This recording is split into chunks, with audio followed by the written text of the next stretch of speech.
this series has a focus. It's on the Eightfold Path, and it is also coordinated with the celebration of the 5th anniversary of the Insight Dialogue's founding teacher, Gregory Kramer's book, The Whole Life Path, which is how we landed on this focus for this 2025-2026 series.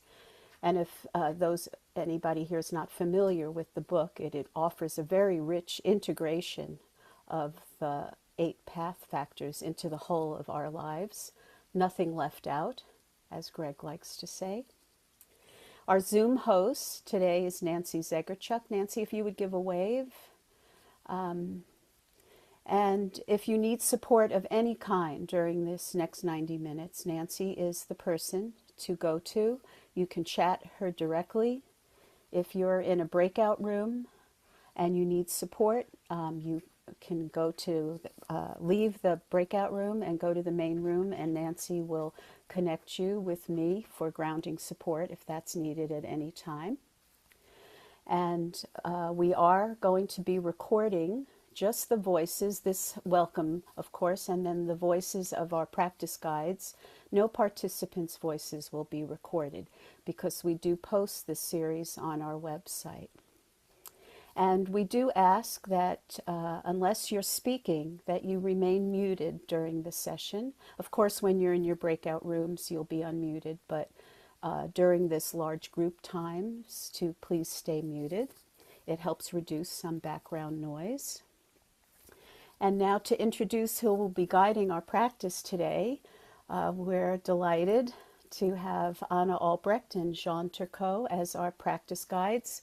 And a special thank you to you both for offering in English, as this is not the first language for either of you. So a deep bow of respect and appreciation for your willingness to guide today.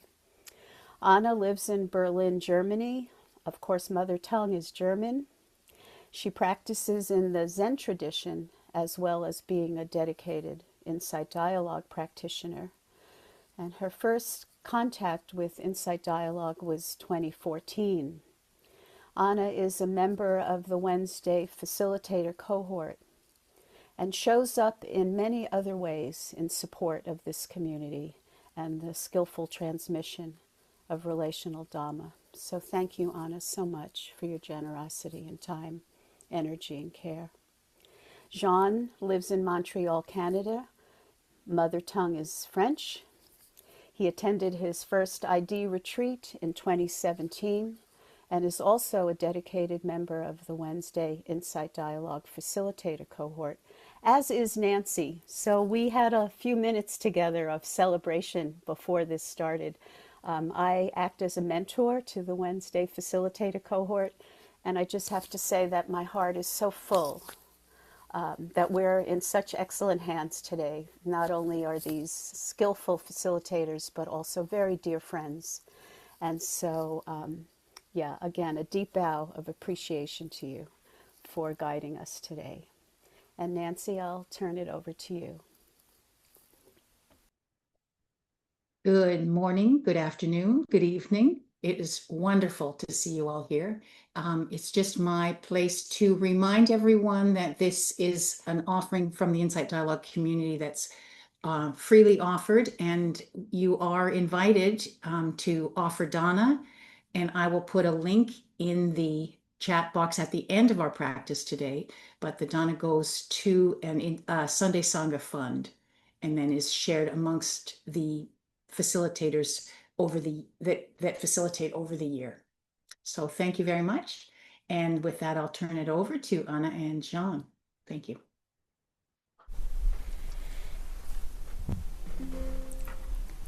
Yeah. Yeah, thank you for the honor to be here and guiding the practice. And our topic today is right effort. And I found a good analogy for right effort. It's like being in the garden, and what Anita did not say. I'm coming from a family of professional gardeners, and I started gardening, but I'm doing something very different now. But I like the analogy of gardening because it helps to remember the what we do with our mind, or what we can do with our mind to nourish the wholesome and to abandon or prevent the unwholesome to arise in our mind. And you can think of the wholesome as maybe flowers or vegetables or fruits you want to grow in your mind, and the unwholesome can be some weeds. And yeah, and the flowers can be something like metta, friendliness, or generosity, patience, loving kindness, compassion, joy. And the weeds, there are some, the teachings say that there are 3 main roots of unwholesome things, like greed, aversion, and delusion. And the teaching says that we should prevent unarisen unwholesome. So you can think of, there may be some seeds of weeds, and we don't want to that they settle in our garden.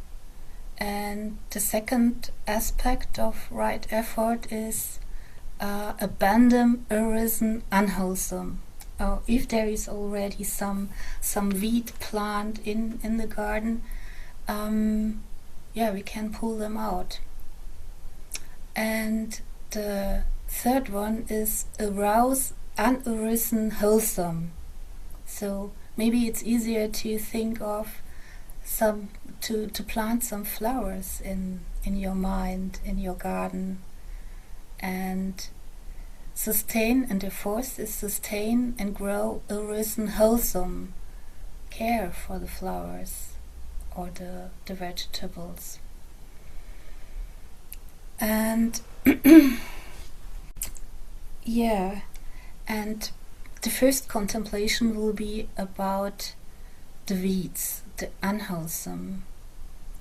And there is a strong link to the first path factor, right view, to see that the unwholesome creates suffering. That's why it's unwholesome. And that's why I want to invite you to a contemplation, to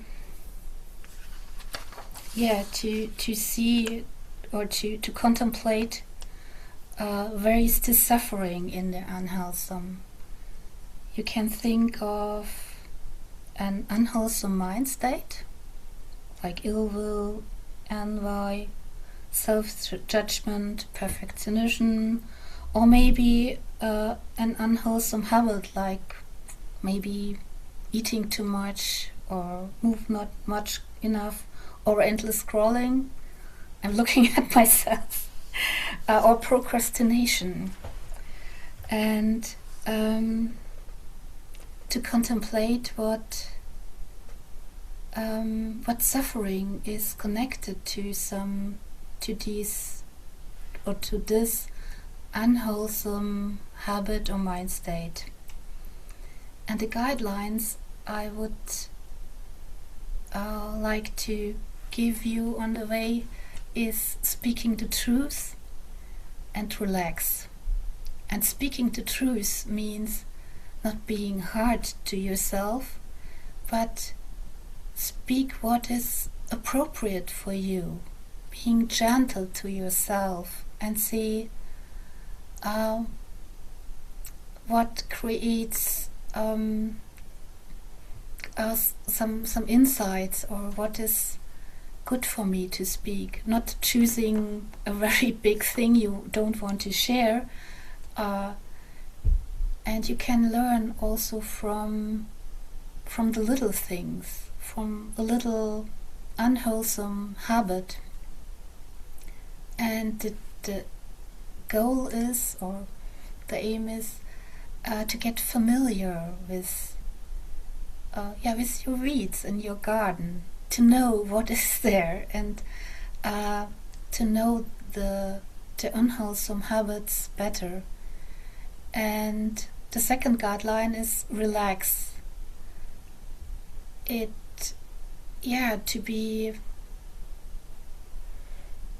be gentle with yourself, and to see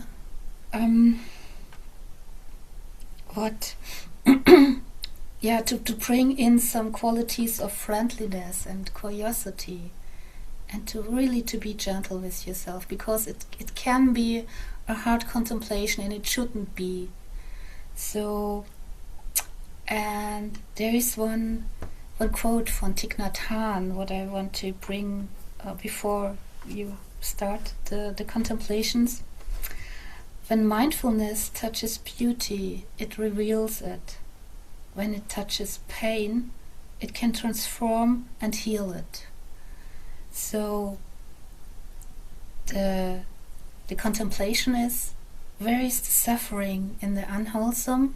And the guidelines: speak the truth and relax. And you will be 3 persons in the room, and I suggest you can start with the person with the longest hair to speak first, and I will speak into the rooms when it's time to change the roles.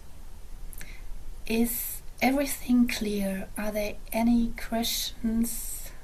There will be 5 minutes each speaker, and then a short time for open dialogue. There is the suffering in the unwholesome.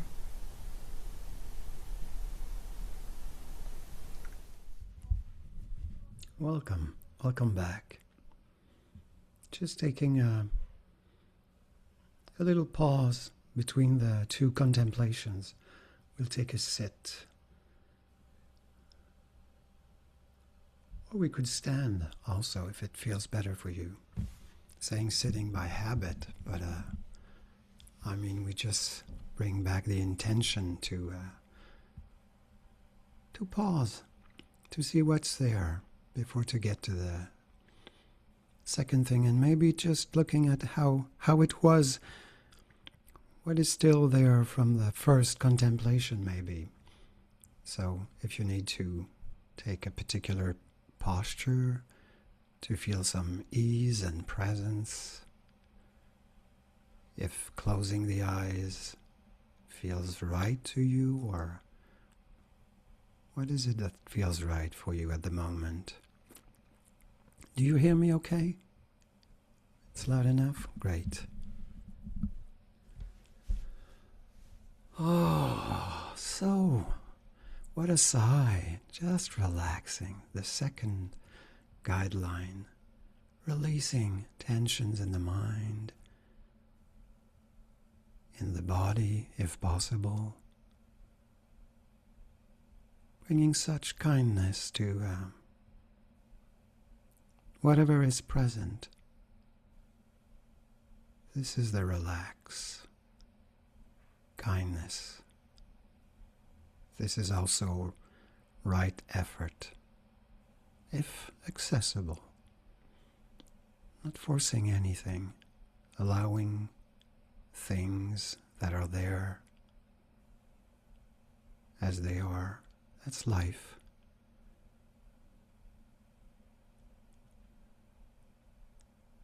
That's how it is for me at the moment.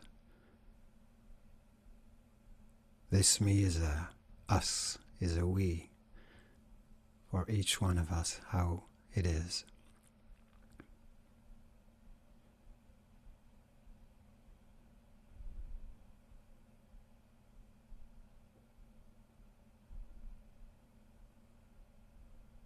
welcome. It's a practice of welcoming what is.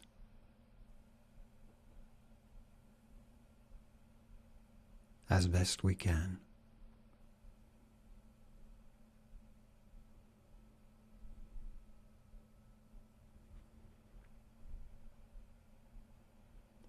And the miracle of the pause, pausing again, just now, pausing, awareness, mindfulness, what's here?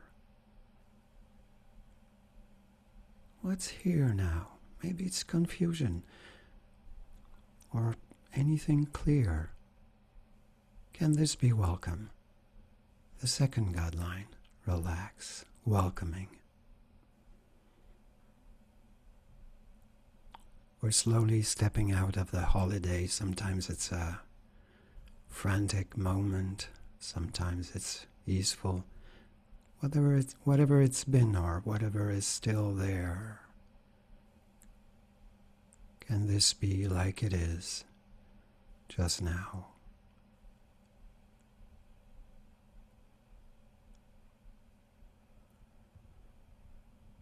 Relaxing.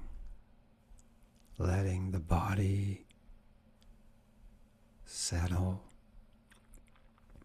And this amazing chance on a Sunday on January 4th, 2026, we're all together.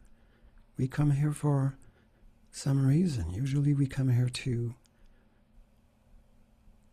get more freedom from suffering. So this possibility to meet suffering as it is now, in this changing moment, life, humanness.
So for the second contemplation, continuing with our investigation of right effort, skillful effort, appropriate, or whatever feels more right to you.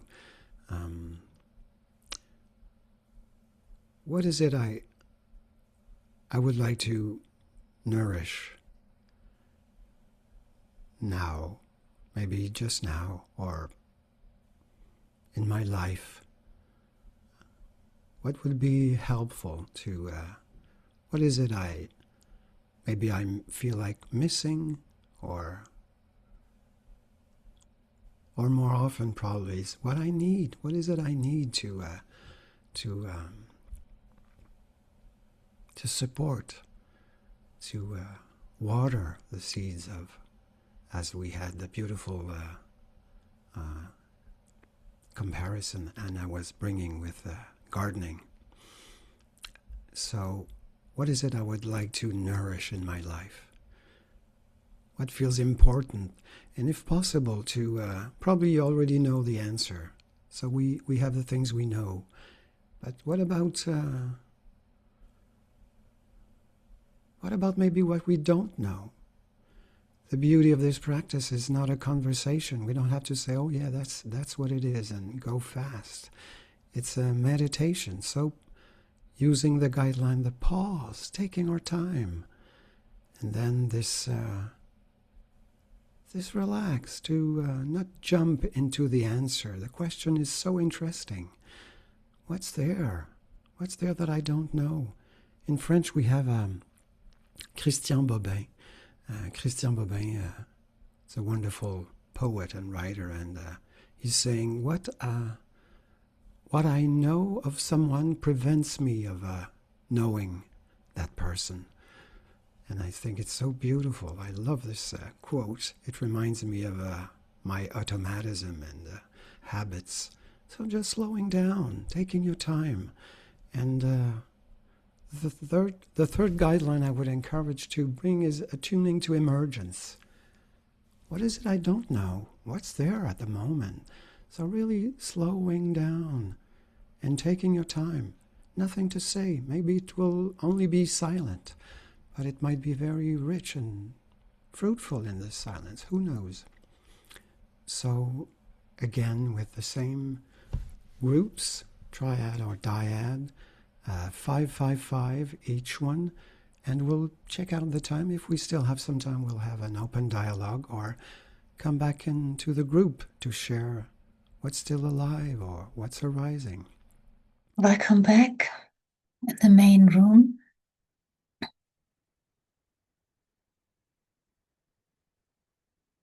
Again, a moment to pause.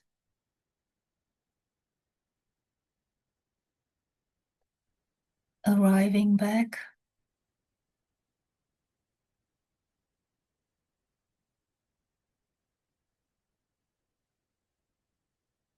And yeah, I open the room to share what wants to be shared about the practice, about insights, questions.